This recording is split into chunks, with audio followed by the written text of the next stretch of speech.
Boa noite. Vamos dar continuidade ao nosso estudo de hoje sobre os mensageiros, do livro de André Luiz e Chico Xavier. Agora há pouco nós tivemos o senhor Fernando nos falando historicamente da vida de Alfredo, Aniceto, E nós iremos falar da vivência de André Luiz, um lado mais sentimental, ou seja, um lado mais espiritual. Tá? E nós começamos o capítulo 24 justamente com a prece de Ismália. Nós sabemos que Ismália era esposa do Alfredo. Lá também existe o casamento. Vamos pensar que o casamento só existe aqui. E Ismália e Alfredo, eles, como os mentores de um projeto de paz, de amor, na colônia onde eles estão trabalhando, eles procuram sempre desenvolver o lado bom e mostrar para nós que a vida, além do túmulo, também pode ser maravilhosa. Mas cabe a cada um de nós fazermos por onde. E a prece é justamente o ponto de partida que nós temos para nos encontrarmos com Deus, com um Pai que é amoroso, que nunca esquece de nós. Só que nós esquecemos de realmente participar das preces. E nesse capítulo 24, André Luiz nos chama a atenção justamente para o compromisso que devemos ter quando estamos numa casa de oração, sejam ela que casa for. Que nós aprendamos a nos comprometer em vibrar no mesmo nível da oração.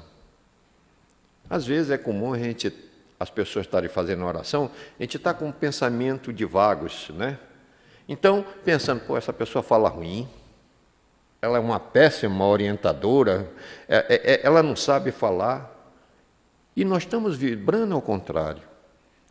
Mas se nós aprendermos a vibrar, desejar que aquela pessoa faça uma boa oração, aquela oração que ela está fazendo, por mais simples que seja, vai iluminar não só a ela, mas todos que estão ao nosso redor, principalmente aqueles invisíveis. Está cheio de irmãos. Tem mais irmãos invisíveis do que invisíveis, porque eles vieram para aprender. Eles querem também ter esse conhecimento. E nesse estudo, é justamente isso. André Luiz mostra a força, o poder da oração, de uma prece de uma senhora em que ela busca em Deus demonstrar o carinho e a fraternidade. Mesmo sabendo que ela, em vidas passadas, quando aqui teve, sofreu muito.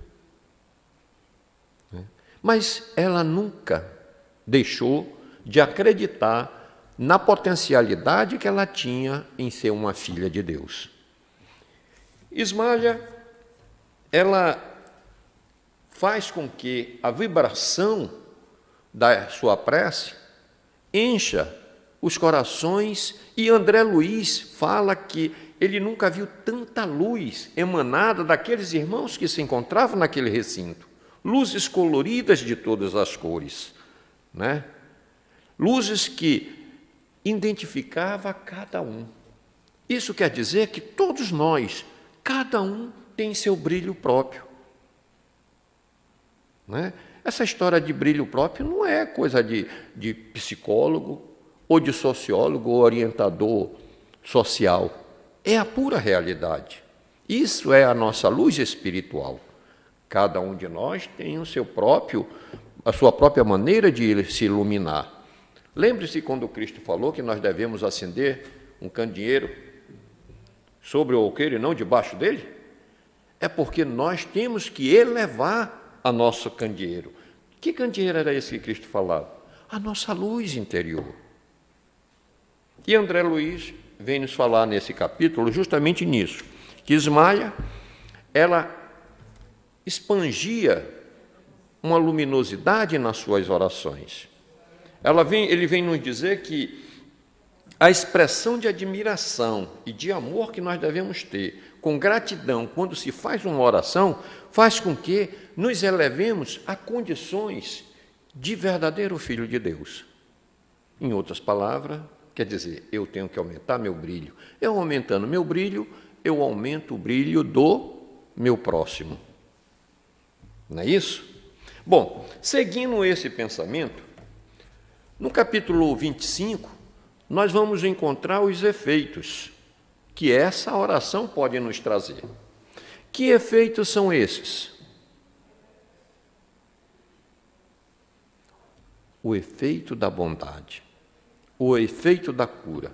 Nós nos curamos quando nós atentamos para um detalhe: orar e vigiar. Lembra que Cristo falava? Cristo sempre nos chamou a atenção para que pudéssemos ter um contato direto com o Pai. E esse contato direto com o Pai nós temos que ter com a oração. Mas uma oração de bondade, de amor, de carinho, fazendo com que as vibrações emanem.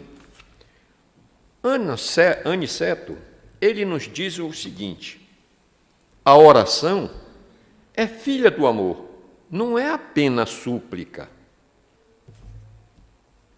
É comunhão entre o Criador e sua criatura. Aí, viu? Que coisa boa, né? Será que realmente nós entramos em contato como criatura com o nosso Criador? Ou só deixamos para aquelas beatas, para aquelas que são devocionistas?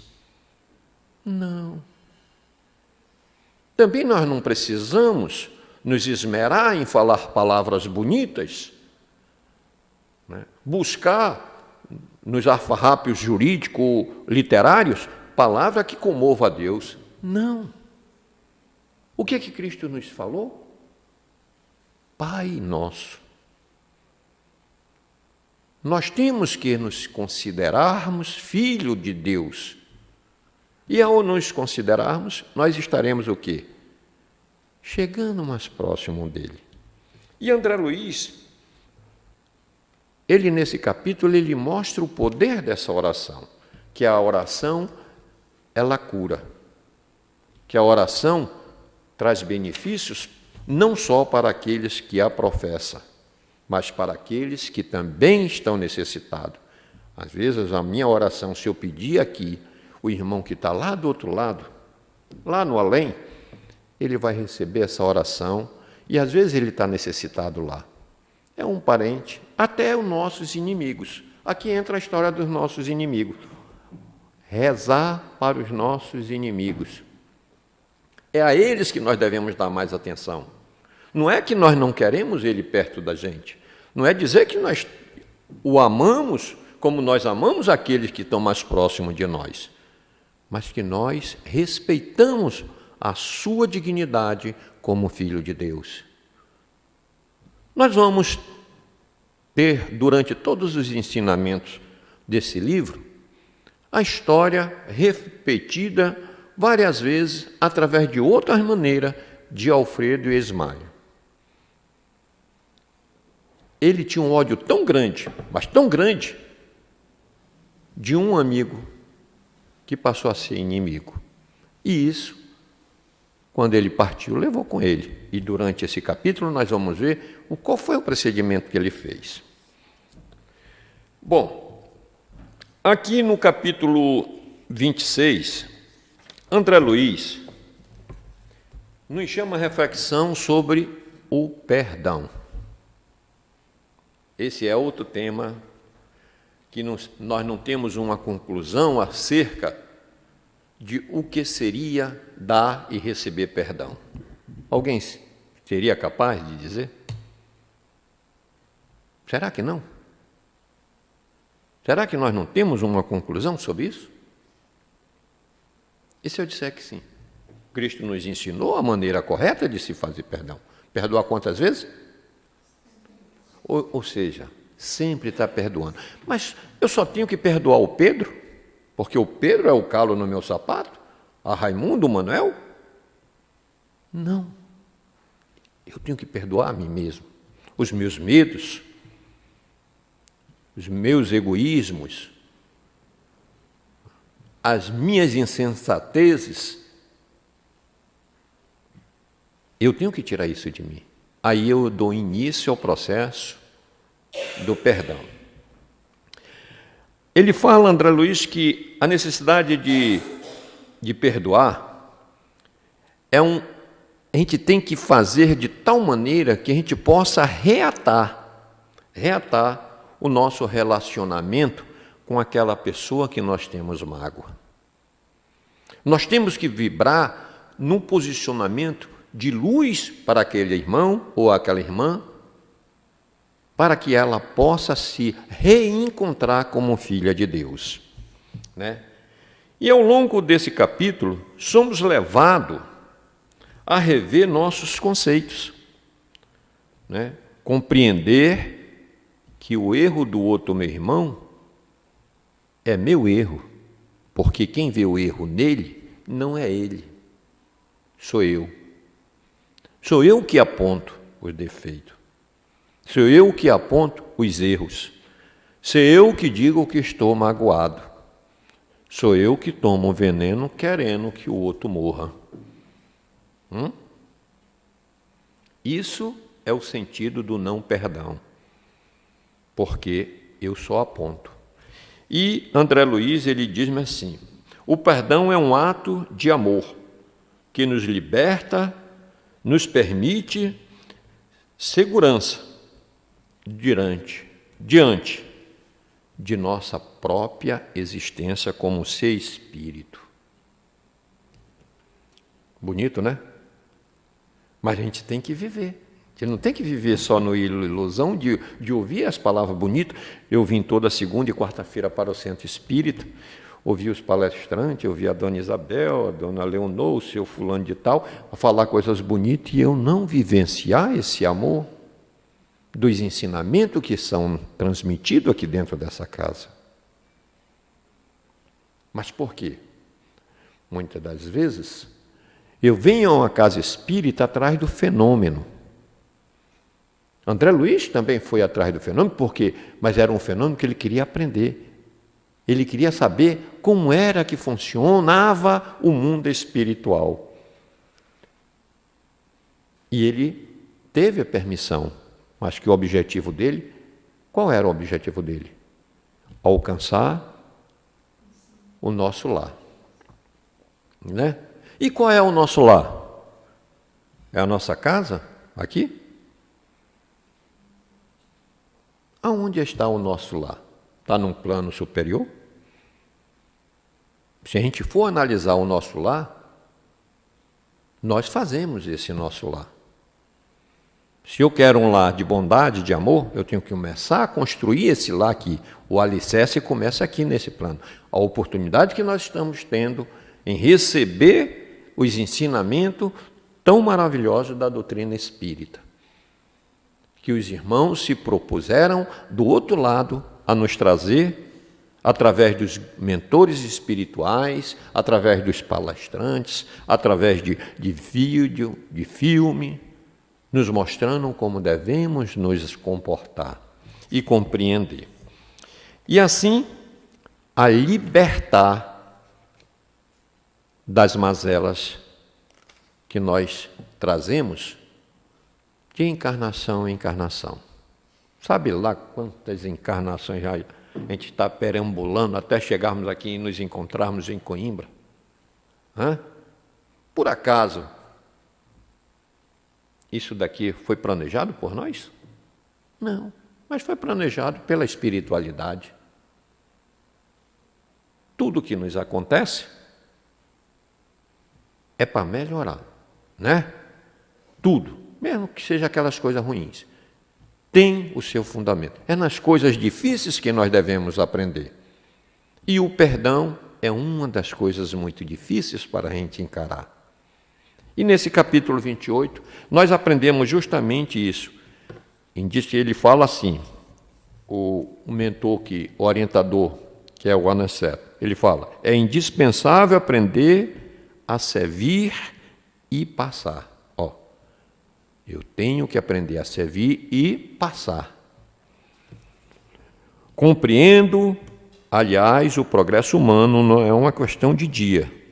Não tenhamos ilusões, porque nós somos ainda infantis nas atitudes espirituais. Nós ainda estamos engatinhando, estamos andando de quatro nesse mundo espiritual. E ninguém aqui é superior a ninguém.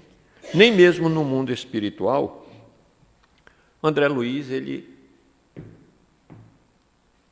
nos remete, nos livros todo dele, justamente a esse aprendizado, a ver que o mundo espiritual não tem muita diferença do nosso mundo aqui, se eu não melhorar, começar a melhorar aqui, porque lá a primeira coisa que eu não vou direto para o céu não, nem para a casa do prazer, nem para a casa da oração, e nem para o nosso lar. Vai depender de mim. Né? Compreender o que é que eu quero. E eu começar a fazer as minhas melhorias ainda aqui nesse plano. Já no capítulo 28, nós vamos encontrar André Luiz falando da vida social. Pô, será que a vida social aqui é só no nosso plano? Não. Lá também existe o mundo social, onde eles se reúnem para conversar, para almoçar, para jantarem, para falar bem, mas com um diferencial. Que todos se reúnem para aprender, para melhor se fazer presente um para o outro. E neste capítulo somos levados por André Luiz a termos uma vida repleta de felicidade, aprendizado e crescimento espiritual. Ele nos inspira a ver o lado bom de cada um.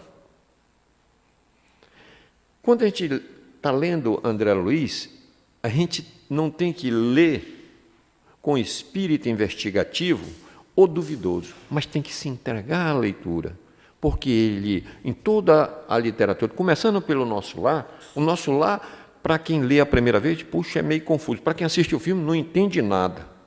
Você tem que voltar para poder estudar com calma, porque os ensinamentos dele são muito profundos. E até nós absorvermos, custa um pouquinho.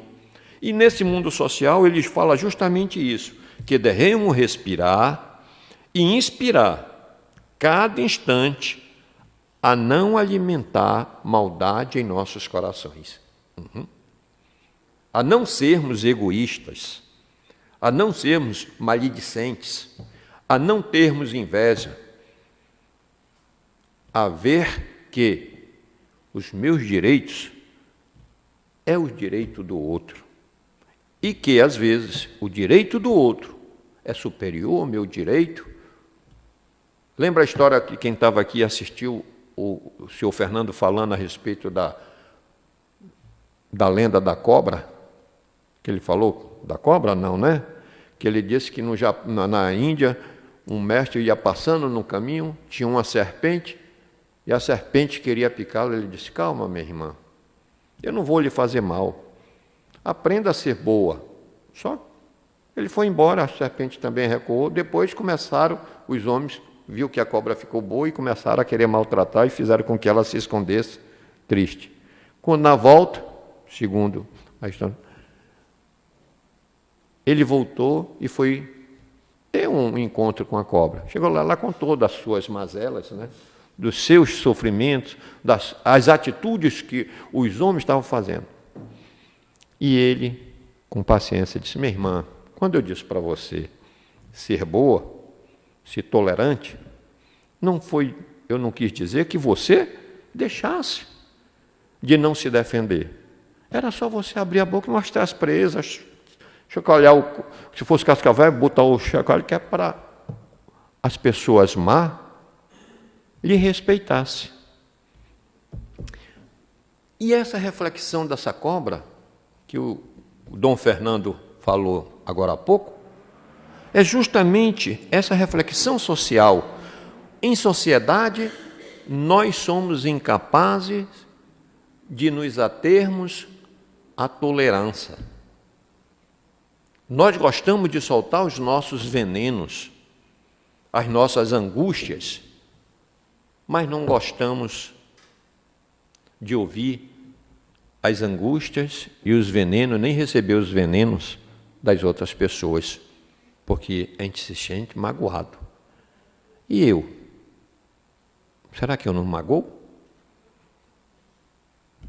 Então, essa vida social que André Luiz nos fala é justamente isso, que devemos aprender a conviver com os irmãos, entre irmãos, aprendendo que todos têm os seus defeitos, mas que todos são filhos de Deus e que todos merecem o mesmo tratamento. Tá? Vamos... Está dando para entender aí, né? Continuando, no capítulo 29, nós vamos aprender sobre o acolhimento. Esse acolhimento é o que o Centro Espírita, o Ninho de Mariazinha, tenta fazer todos os dias, todas as horas que se pode fazer. Os irmãos que participam do acolhimento dos alimentos, isso é uma maneira de fazer acolhimento. Ajuda. Só que André Luiz nos fala sobre esse acolhimento, né, dizendo que o amor é o acolhimento, o amor e o acolhimento são ferramentas que dispomos para melhorar nossas vidas e ao próximo, tanto cá como lá do outro lado do mundo, ou seja, lá no além, tá? Além túmulo, restabelecendo uma união fraterna de corações.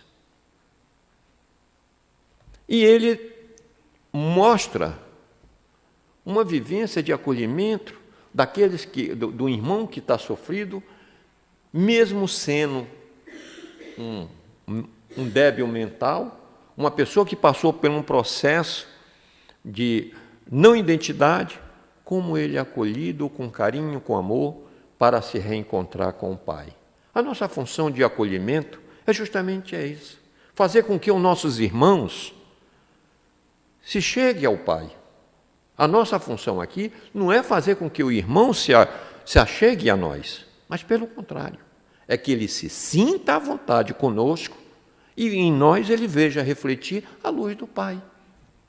E ele se conscientize que ele é importante, que todos são importantes. Por mais que ele esteja na pior, ele não merece ser apedrejado. O que o mestre falou? Quem não tiver nenhum pecado que atire a primeira pedra. Não foi isso? E por que nós sacudimos pedras no próximo? No primeiro vacilo que ele tem. Na primeira topada que ele nos apresenta, que nós não gostamos, nós o jogamos na lata do lixo. Principalmente aqueles irmãos que estão mais próximos de nós, que são os nossos parentes, dentro de casa. Essa história de Alfredo com a Ismalha nos mostra justamente isso. Leiam esse livro. Tem na internet, tem aqui na biblioteca, comprando aqui na biblioteca, aqui na nossa livraria. Você está ajudando a gente a contribuir com aqueles irmãos que necessitam. É através disso que o nosso centro vive. E vocês vão entender como esse acolhimento é importante. Eu acolher aqueles que mais me prejudicaram.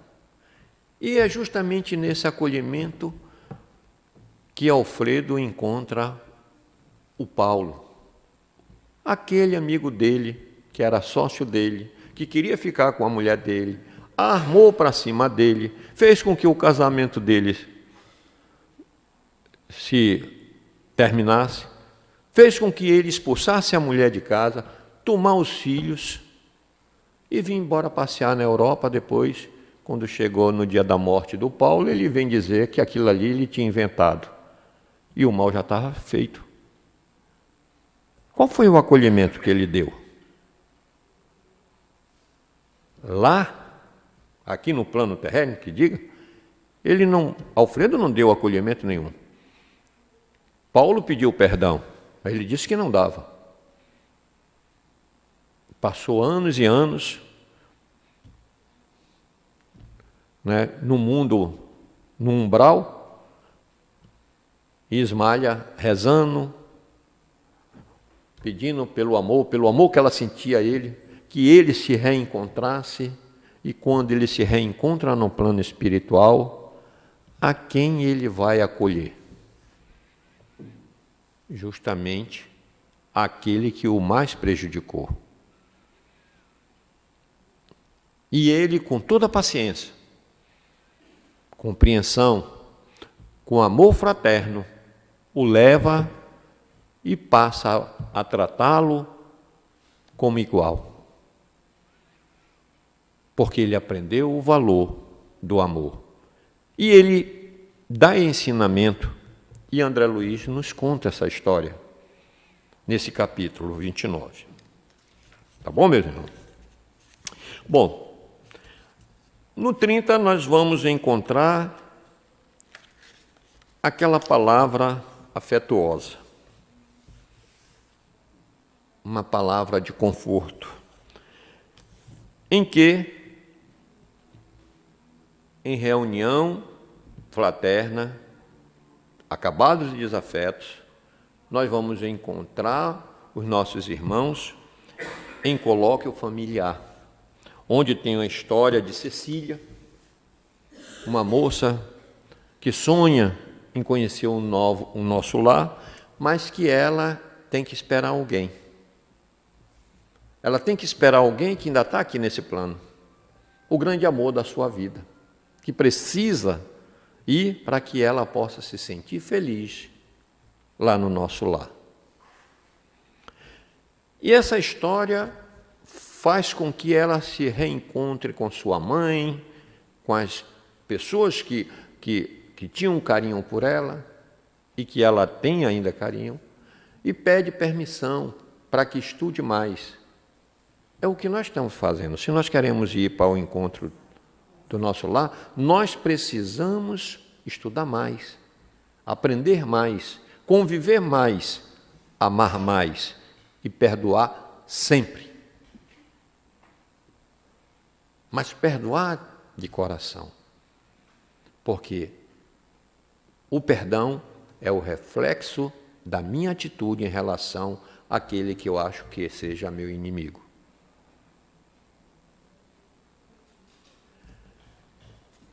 Tem um ditado japonês que diz o seguinte: eu não sei perdoar porque eu nunca me vi num espelho d'água. Eu não sei perdoar porque eu nunca me vi num espelho d'água, a gente fica refletindo, né? Daí logo em seguida o monge fala: é porque no espelho d'água eu não vejo a não ser o inimigo que sou eu. Cabe para nós. Eu não sei perdoar enquanto eu não me vejo no espelho. Porque eu não me olho no espelho para me ver. Eu olho no espelho para ver os meus defeitos, as manchas, a falta de ruge, a falta de batom, os cabelos brancos, os óculos. Eu me maqueio, mas não paro para me ver. Por quê? Porque eu não sei me perdoar. É o meu reflexo que está lá. Mas eu só vejo, só a cara de pau lisa, precisa colocar peroba. Vocês conhecem o que é peroba, né? um óleozinho que passa para lustrar, move, né? É assim que eu me vejo no espelho. E terminando, aqui Cecília busca às vezes no círculo carnal, né, assistir os prazeres que lhe faltam. E André Luiz, ele fala que nesse convívio, ela, por ser musicista, ela precisa dar um pouquinho daquela luz da música para que se expanda entre eles a luminosidade espiritual, que ela demonstre o carinho que ela sente pela música, pela arte, e que ela está tentando esconder. Ismália pede para que ela cante uma música. Cante uma música que vinha lembrar o tempo dela de infância, o que ela ouvia quando ela era pequena. E Cecília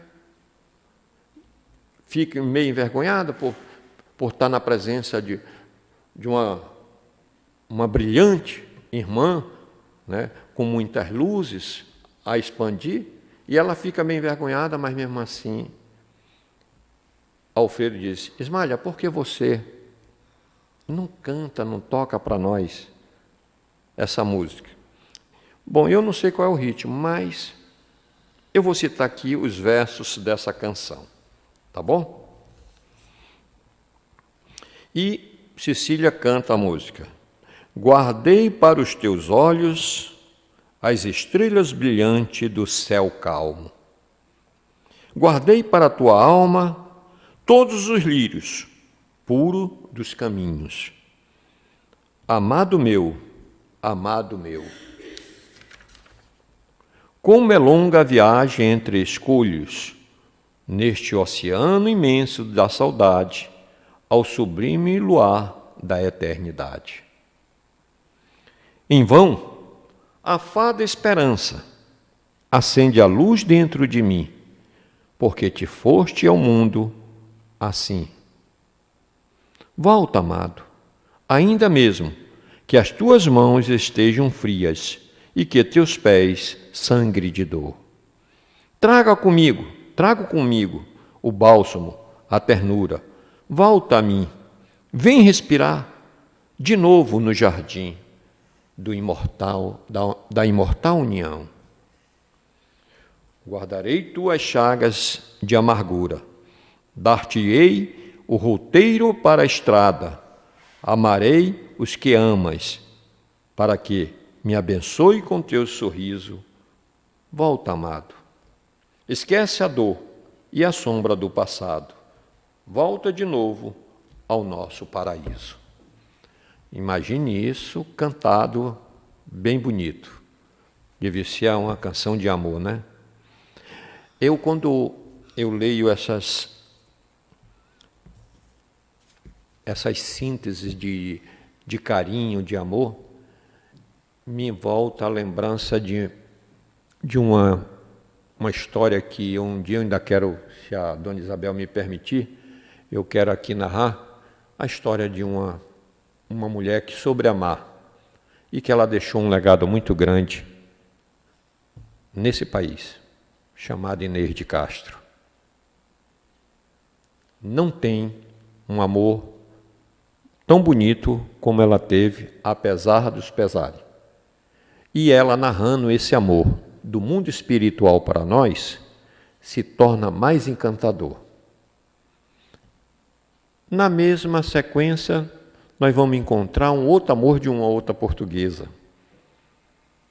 Fro Bela Espanca, uma mulher que mostrou como se deve amar, sem preconceito, sem medo, sem ódio. Amar por amar, ainda aqui nesse plano. Não precisou partir para dizer ao marido que o amava, mesmo ele fazendo tudo contra ela. E assim, meus irmãos, nós encerramos. Que Deus abençoe a todos. Leiam André Luiz. O Mensageiro é uma maravilha. Tá bom? Muito obrigado.